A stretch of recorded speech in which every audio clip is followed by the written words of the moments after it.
Welcome to another lecture for ECEN 215. Today we're going to talk about RC transients.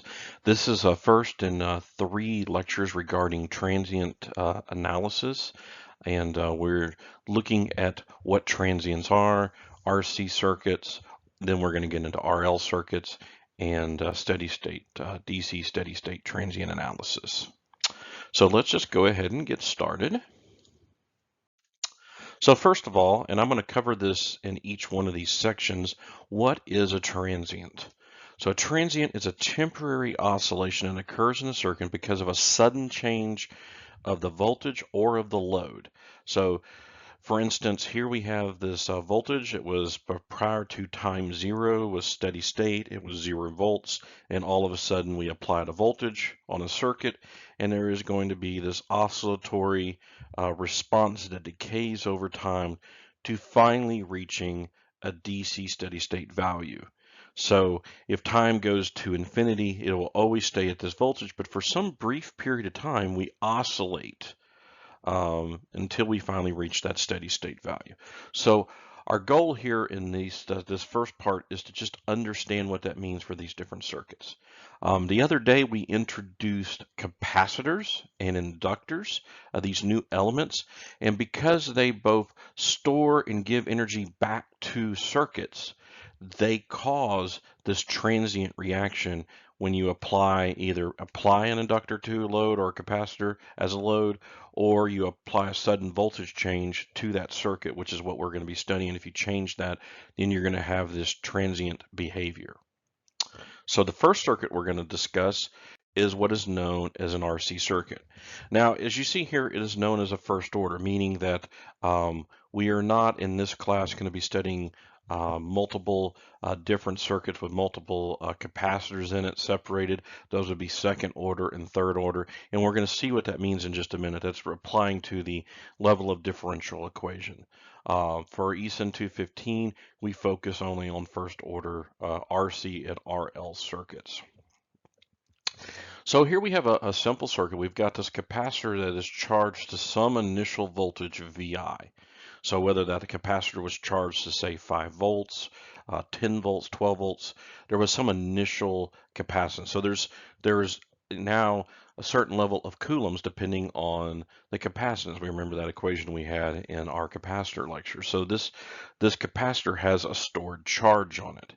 And currently, before time is equal to 0, the switch is open. So there is no current flowing in the circuit whatsoever. So this capacitor is full of charge. And as soon as we flip the switch at time is equal to 0, now we've created the circuit, which is going to cause the charge to now go through the resistor and eventually equalize. So you can see how just intuitively here, with the circuit complete and no other element, this capacitor is going to discharge itself, and eventually all of the charge will equalize and the differential across these two plates will reach 0. So that's just intuitively what we can see is going to likely happen here. But as we always do with a circuit, we always need to do the circuit analysis. So let's see what that looks like. So first, let me give you a fluid flow analogy. Just so everyone knows, so what we have here is a tank full of water. The tank, before the valve is open up and spilling out, you have all this potential charge, or in this case, potential fluid, and over time, if you poke a hole or open a valve, you'll end up leaking over time. So that's what we're studying, is the current draw. That's what we were looking at the other day with a capacitor. So now looking at this from a circuit analysis perspective, so what happens once the switch is closed? Now we will have a complete circuit. For this, we're going to use nodal voltage analysis, and as always, the first step in nodal voltage analysis is to pick the reference node, which we're going to pick right here, V0. So now we need to pick a node. We're going to call this V1 here. It's only one node for the circuit. And we can write our Kirchhoff's current law equation for node V1. So we have IC, which is the current going through the capacitor, and which is this direction. Remember, we have an equation for the current going from V1 to V0, or from the positive through the capacitor, basically, from positive to negative. And we're just going to call that IC.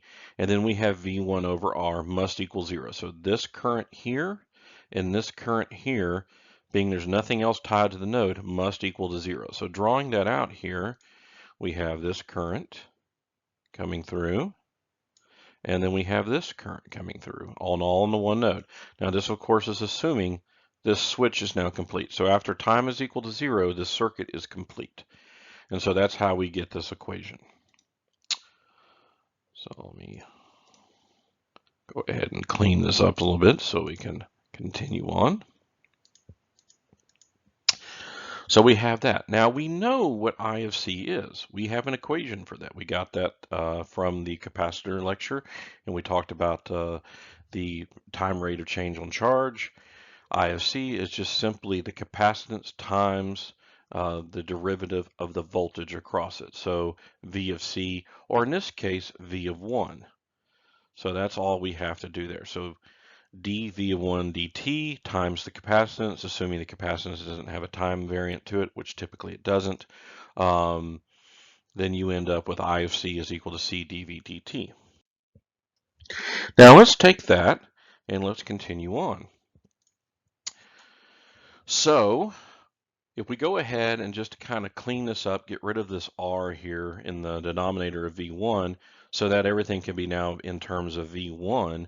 So we multiply by R through both sides, it's still equal to 0. So we have RC dV dt plus VC or V1 in this case. So we have that. This is known as a differential equation. Now, as I mentioned at the very beginning of the class, the ECEN 215 does not require you to be co-registered or actually have an understanding of differential equations. So the next several slides, we're going to go through a solution for a differential equation here. This is for your knowledge and just for you to understand how we get it. In the end, we're going to have an equation that governs this type of circuit, and that's what you really need to pay attention to. But we're going to go through how we got there.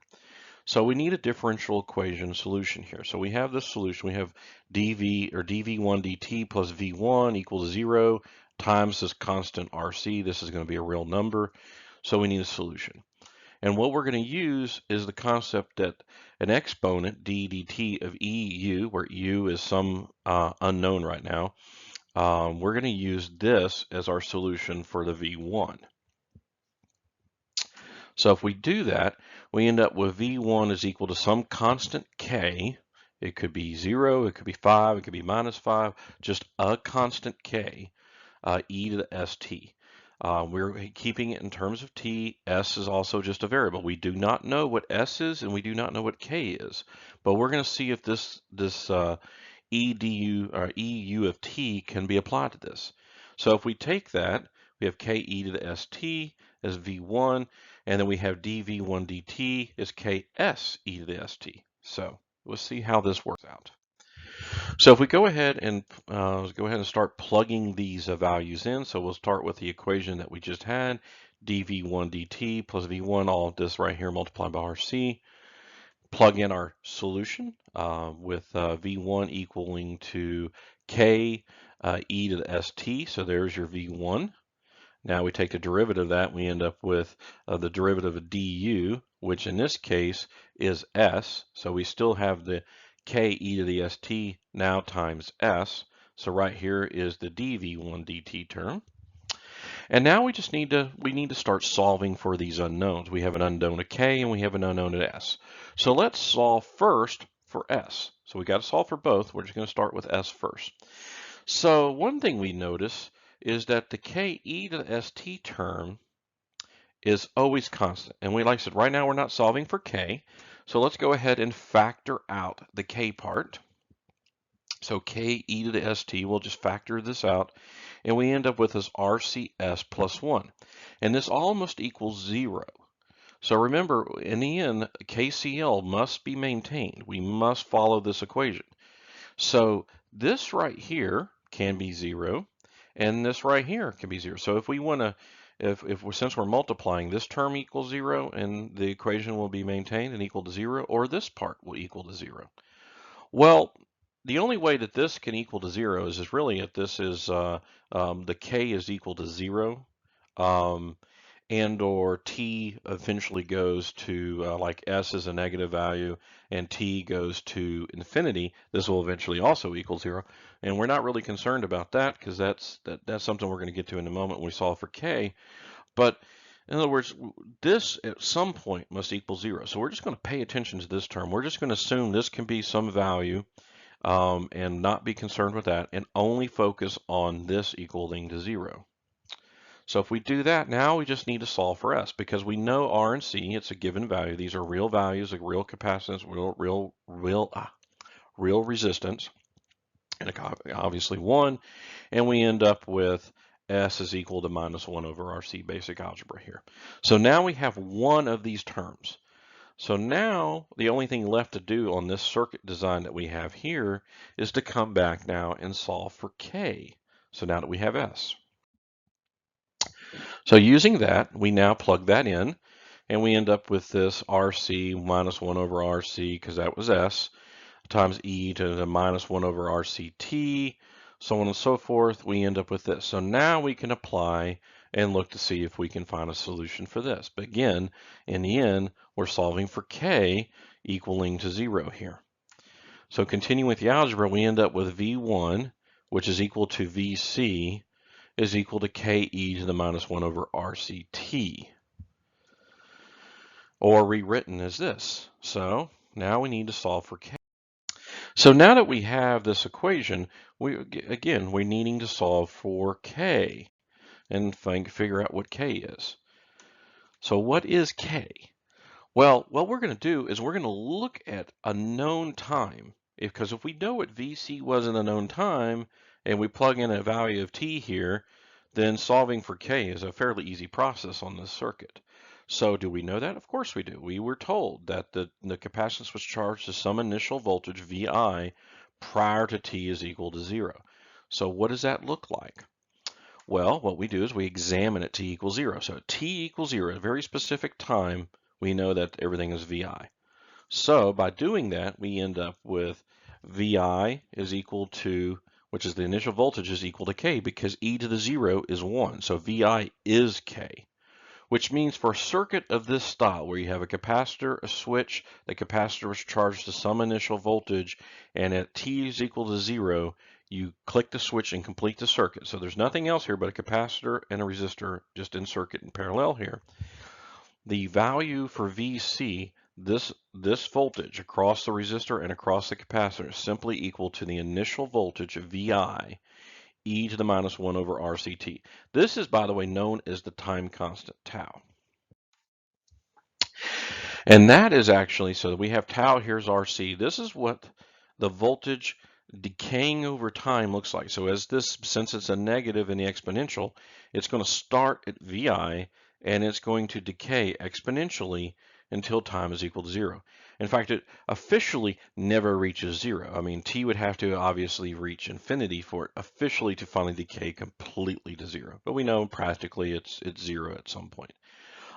We can say that tau, as RC, occurs when you have 36.8% of VI, or if you have 0.368 times VI. So if VI was 1, you would have 0.368 volts at the time constant RC. So you take your resistance times your capacitance, and that is actually going to be in the units of seconds. And that's going to give you the time it's going to be to reach this point. So if R and C were 1, then this would be 1 second. So the resistance times the capacitance, so 1 farad times 1 ohm would be 1 second. So it would take 1 second to reach 36.8% of the initial voltage. At 2T, you're here, and of course I said it going towards infinity, it finally reaches 0. So now let's take a look at a different circuit design. Now, what if we put a power supply VS in, a DC supply, and we're now going to close that switch, so we have some initial voltage VS. We have a power supply now. So the circuit model's changed. Notice that the resistor's now in series with the capacitor. So we have a different circuit model now. We have a power supply, We have a switch in line, we have a resistance R, and we have a capacitor C. Now we're going to look at this analysis and determine what is going on. What is V of C here? Because if we know V of C, by the way, if I was asking you what voltage of R is, then it's just a voltage divider equation. VR is related to VC. It's just going to be VS minus VC is going to be VR, because that's the only circuit elements really in circuit once the switch closes. Prior to time zero, the switch is open, so the only thing that's actually in circuit is just this power supply holding some startup voltage, what initial voltage, say 12 volts. We're going to discuss what happens here for the next lecture on steady state analysis. We're going to talk about what the circuit looks like when time really approaches infinity and you've kind of reached past what is now known as steady state, and we're going to cover that. But first, we're just looking at the transient analysis. What immediately happens after t equals 0, so like t 0 plus forward during that oscillatory transient. So let's do the same circuit analysis we did before once the switch is closed. Again, we're going to use nodal voltage analysis for this. So we pick our reference node and pick our node, VO, VS, and we're going to look at what happens as we decay over time. We're actually going to look here at VC. So this here is VS, VC is this point right here. So this is actually the node that we're going to do the analysis on, is VC. So let's write the equation for this. So again, we have VS, we have VC written here, and we write our KCL equation. So we have the current going through the capacitor, which is I of C of T. So that's this from this node going down through the capacitor.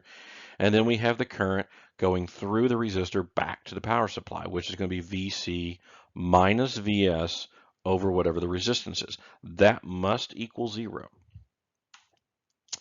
If we go ahead and put our capacitance current equation, which is C dV dt, we end up with C dV dVC dt plus VC minus VS over R. Straightforward, and we can do that. Now we go ahead and apply that through. Again, we go ahead and, because we don't want to keep this a denominator term, we just make this straightforward. We have this RC dV dt plus VC equals VS. So far, very similar to what we have seen with the other circuit design. So in the same vein, we now have this differential equation. And so what is the solution for this? Well, if we look for a solution for VC to plug in here, we end up with this kind of general equation, K1 plus K2 e to the st. So we look for a solution that would cause this equation to work out.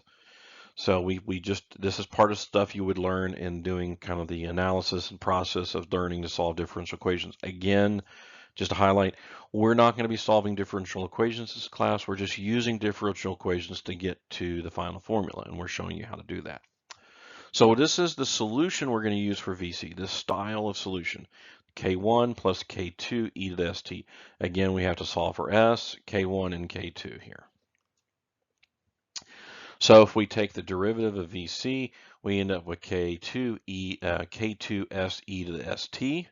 So we have that, and then we just go ahead and apply this solution here to this equation, and we end up with this RC times K2 S to the st plus K2 e to the st plus K1. So this is your VC, and then the derivative of VC. Now we just need to go through and solve for K1 and K2 and S. So working that first, let's solve for S. And as in a very similar vein, we're able to take the K2 e to the st. We have RCS plus 1 plus K1 must equal VS. And going through basically the algebra of this, again, this having to be a non-zero value so that this term can always be set, we end up with S is equal to minus 1 over RC. So S is, again, exactly what it was for the previous, the 1 over the time constant. So now we have K1 is equal to VS because of this. So if this is VS, we are able to go ahead and assume this, and we end up with VC is equal to VS plus K2 e to the minus 1 over RCT. So now we just need to go through and solve for K2. So again, we're going to examine what happens when at time 0. So if we do that, we end up with VC equals 0. So whatever the value of the capacitor at 0 is, this voltage, is equal to Vs, that is the power supply, plus K2e to the minus 1C over RC. Again, if you have an exponential raised to a 0 power, or any number raised to 0 power, it is 1. So you end up with Vc of 0, whatever the capacitor voltage is at 0 seconds, is equal to Vs plus K2, which simply means that K2 must equal to Vs, or equal to minus Vs, which gives us a final equation. This again, these are the equations that you really are concerned with. If you have a circuit model that looks like this, you have a power supply Vs, a switch in line, a resistor in series with a capacitor, then, and of course these could flip around. You could put the resistor here and the capacitor here. The same model exists. Then you end up with Vc is equal to Vs minus Vs e to the minus 1 over RCT. So this is what you're looking at here. Actually, I take that back. You do have to have this model. Now you're going to see this model here looks very familiar, and we're going to talk about that. So this is the equation. If you're going to memorize any equation, it's going to be this equation and the equation we had a minute ago. You're not going to need to concern yourself with having to solve the differential equation algebra here. You need to concern yourself with this circuit model. The value for the capacitor voltage is Vc is equal to Vs, the power supply voltage, minus Vs e to the minus 1 over RCT.